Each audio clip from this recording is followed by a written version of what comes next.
Hey guys, this is StromGiver88 again. Now, last time I did a video on how the Japanese are attempting to erase the idea of Ryukyu, either geographically or politically. I know this video could be a little controversial, so I'm going to leave a bibliography in the description so that any of my potential critics can fact check me. Now, Japan is a relatively small country, but it's large enough that over thousands of years, languages have changed, regional dialects have developed, and languages have split off from the Japanese language, which gives us the modern Japonic language family, which includes the Ryukyuan languages. Now there are 6 Ryukyuan languages, and each one is unintelligible to the speakers of the others. They are also unintelligible to the speakers of the Japanese language. The Japonic languages share the exact same relationship as the Romance languages, where a speaker of French won't understand a speaker of Italian or Spanish. While they may be able to pick up on famous phrases and cognates inherited from the mother language, there are also a lot of false cognates, and of course the unique characteristics of each language which makes them mutually unintelligible. Now while these are fairly obvious facts, the issue is that these facts are for the most part rejected in Japan, specifically relating to the status of the Ryukyuan languages. Now there are 3 eras pertaining to theories of the Ryukyuan languages: pre-1885, the Imperial era, and post-1945. Now pre-1885, the Ryukyuan languages were generally perceived to be a single Ryukyuan language, although they were just as diverse as they are today. However, a few Europeans, mostly explorers, also proposed theories that the Ryukyuan languages were related to other neighboring languages, primarily Japanese, but also Chinese and even Korean.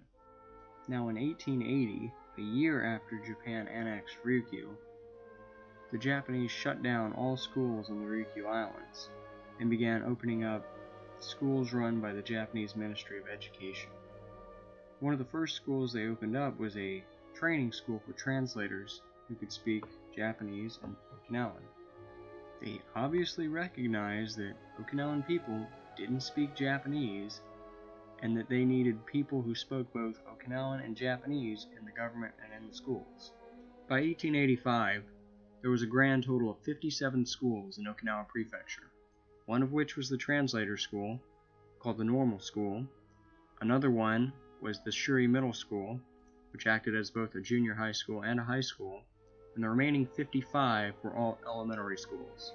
The importance of the year 1885 is that this was the year that every major town and village on Okinawa Island and on the major outlying islands have a school. As for the Imperial era, it is important to discuss the continued expansion of the school system in Okinawa Prefecture before discussing what exactly happened in those schools. So-called higher education was segregated by gender, and in 1900 a girls' normal school was opened, followed by a girls' high school in 1905. A second boys' high school was opened in 1915, followed by a third in 1927. The Miyako Islands received its first boys' high school in 1928, followed by its first girls' high school in 1936. The Ayama Islands would remain without a high school until 1942. So for comparison, at the end of 1891, there were 101 schools in Okinawa Prefecture. Still, all but 2 were elementary schools. There were also 11,360 students enrolled out of a population of about 450,000 people. By 1941, there were 296 elementary schools, 6 boys' high schools, 8 girls' high schools, 9 vocational schools, and 2 normal schools. And approximately 99% of the school-age children were enrolled. By now, I'm sure you've noticed a number of trends. First and foremost, that there were a massive number of elementary schools. Also, higher education was very slow to grow and develop. And by 1945, there was still not a single university in Okinawa Prefecture. These trends, as well as what actually happened in these schools, all stems from Japanese imperialist ideology. Now I'm going to explain a few principles and documents that are the basis of this ideology. First of all, we have the idea of Hakkoichi. This phrase supposedly comes from Japan's legendary first emperor, Jinmu. According to legend, after Jinmu conquered western Japan and was crowned the first emperor, he supposedly said, Hakko o te ie tonasa, which means, I shall cover the 8 directions and make them my abode. While Emperor Jimmu probably meant that he was going to conquer the rest of Japan, or even the known world, many Japanese imperialists have claimed that Hakkoichi means universal brotherhood. Ironically, Hakkoichi can also be translated as meaning that Japan's manifest destiny is to rule the world, and therefore, anything Japan does to achieve that goal is for the greater good. Next, we have the idea of Kunmen Doso. Now I don't know where this idea originates, but it means all subjects of the emperor share the same racial origin. This idea is the definite root of Japan's cultural and ethnic assimilation policies. Speaking of which, there are 3 of these policies that are at the heart of Japanese imperialism. First of all, there is Koumenka Kyoiku. Just like with Hakkoichi, Japan claims that Koumenka Kyoiku translates as empowerment education, when it actually means education to make people more like subjects of the emperor. Such education usually involves teaching non-Japanese people to speak Japanese because they are in fact Japanese and their country has always been a part of Japan, in addition to placing the needs of the state before their own. One important document related to this policy was the Imperial Rescript on Education, published in 1890. It stressed the importance of filial piety to the state and total reverence to the emperor. The document was distributed to every school in Japan, and it was accompanied by a portrait of the Japanese emperor, which was to be placed at the front of every classroom. The document was required to be recited at all school functions. Next was the policy of Soshikaime, which literally means create a last name, change your first name. Now the first half of this policy comes from the fact that a lot of people in East Asia, mostly from the lower classes, didn't have last names, especially in Korea, Ryukyu, and Taiwan. However, the other half of this policy was first to strongly encourage and later to force people to adopt Japanese names. Now lastly, we have the policy of Kokugo Undo, the National Language Program, whose goal was to make people within the Japanese Empire speak Japanese, which brings us back to the Ryukyuan languages. Now, as I stated earlier, the normal school was training teachers and bureaucrats who spoke both Okinawan and Japanese. However, the Japanese Ministry of Education sought to fix this through the use of elementary schools whose primary focus was on the Japanese language. Now, Japanese teachers were able to stop Ryukyuan students from speaking their native languages by first convincing them that Ryukyu was backwards and Japan was sophisticated, and that their native languages were in fact dialects of the Japanese language. Now, this idea works off of all of those imperialist ideas that I just mentioned. Obviously, this lie was necessary to achieve domination over Ryukyu.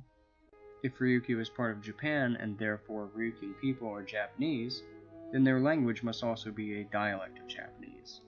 Japanese subjects shouldn't be speaking dialects, they should be speaking the common language. And if Ryukyuan people want to be good Japanese citizens, then they need to do what they're told. Now, this linguistic assimilation was enforced through the use of so-called dialect cards, Hogenfura. When a teacher caught a student speaking a so-called dialect, they would give them an object that resembled a hall pass in American schools. Then, the dialect card would be passed on to the next student caught speaking a dialect. The student who had the dialect card at the end of the day would receive corporal punishment. Teachers encouraged students to tell on each other, and one of the most well-known ways to pass on the dialect card in Okinawa was to either hit another student or stomp on their toes, so that they would say aga, which means ouch in Okinawan, instead of itai, or ouch in Japanese. Not only were Ryukyuan students taught that their languages were backwards, unpatriotic, and not even real languages to begin with, they were physically trained to equate speaking their native languages with pain, punishment, and public shame. Due to this and other assimilation policies, the Ryukyuan languages were slowly but surely abandoned in favor of the Japanese language. In an ironic, self-fulfilling prophecy, a number of true Japanese dialects have developed, where Ryukyuan people speaking Japanese also use words, phrases, and accents from their old native languages. By the end of the imperial era, there was a situation whereby the oldest generation spoke no Japanese, the middle-aged generation was bilingual, and the youngest generation was starting to speak only Japanese. This finally brings us to post-1945, where a number of things have developed. First and foremost, the idea that the Ryukyuan languages are in fact dialects of Japanese continues to be asserted by both Japanese and Okinawan scholars.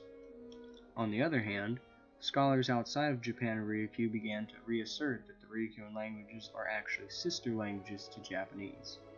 However, within Ryukyu and to a lesser extent Japan, a new theory developed that the Ryukyuan languages are actually dialects of one Ryukyuan language. Under this new classification, people who grew up calling their language a dialect will continue calling it a dialect. For example, people in Okinawa refer to the Okinawan language as simply Ogen, which literally means dialect. The issue with this so-called Ryukyuan language is that it fails the test of mutual intelligibility. No speaker of the so-called Okinawan dialect will understand a speaker of the Amami dialect, and therefore you can't reasonably state that they are basically the same language. So if the Okinawan language is actually a dialect, but the Ryukyuan language doesn't exist, then what exactly is it a dialect of? Oh, that's right, Japanese, of course. Fewer and fewer people speak the Ryukyuan languages fluently, and, in addition to Japan refusing to recognize these languages as languages, the creation of true Japanese dialects, such as Okinawan Japanese, has confused people into thinking that the actual languages are also dialects of Japanese. It is also interesting to note that during the imperial era, when Korea was part of Japan, the Korean language was also labeled a Japanese dialect. However, since Korea has won its independence from Japan, this argument has virtually disappeared from Japanese academia. I would argue that many scholars in Japan and Okinawa ascribe to the idea of Kunmin Doso, and that is the reason why they so adamantly assert, almost nationalistically, that the Ryukyuan languages are dialects of Japanese, and that the Ryukyuan people are part of the Japanese race. Now before I finish with ethnicity, there's one more point on culture, and that is of religion. Just like with the Ryukyuan languages, the native Ryukyuan religion was also claimed to be a branch of Japanese state Shinto. In 1890, the Nami-no-Ue Shrine, which was both a Ryukyuan shrine and a Buddhist temple dedicated to the source of life and the protection of Ryukyuan ships, was turned into a Shinto shrine. This was only the first of many holy sites that were converted into Shinto shrines, which included even Shuri Castle. Japan was simply trying to assimilate the Ryukyuan people through every facet of society. This finally brings us to the issue of ethnicity. It is generally accepted that the Ryukyuan people came first from Korea, then from Japan, followed by the modern Yamato Japanese people, and that there was intermixing between the two groups. Now, in Japan, the national census asks for nationality instead of ethnicity like in the United States. So every Ryukyuan person will have to put that they are Japanese. Now, Japan uses this as evidence to say that they have no minorities, or, in other words, that every non-Yamato Japanese person living in Japan is a foreigner. This deception obviously works, since the CIA World Factbook takes these statistics at face value.